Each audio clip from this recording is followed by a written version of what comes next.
మెదక్ జిల్లా రైతుల పరిస్థితి ఎట్లా ఉందంటే యాసంగి పంట సాగు చేయాలా వద్దా ఒక తెలియని ఆగమ్య గోచరమైనటువంటి పరిస్థితుల్లో ఇలా మెదక్ రైతులు ఉన్నారు. ముఖ్యంగా గణపురం ఆనకట్టకు ఈ యాసంగి పంటకు ప్రభుత్వం నీళ్లు విడుదల చేస్తుందా చేయదా అని అర్థం కాక రైతులు చాలా కన్ఫ్యూజన్లో ఉన్నటువంటి పరిస్థితి.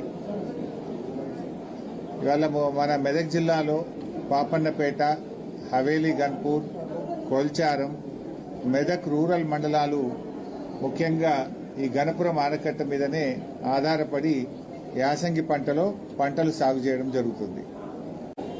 అయితే సింగూరు ప్రాజెక్టు మరమ్మతు చేయాలనేటువంటి పేరిట ఇవాళ సింగూరు ప్రాజెక్టు మొత్తం కూడా ప్రభుత్వం ఖాళీ చేసింది.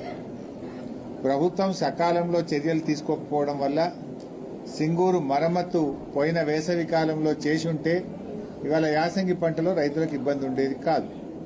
మరి ఇప్పుడు కూడా సింగూరులో దాదాపు 15 టీఎంసీల నీళ్లు ఉన్నాయి. యాసంగి పంటను కాపాడుతూ కూడా సింగూరు ప్రాజెక్టును మరమ్మతు చేయడానికి అవకాశం ఉంది.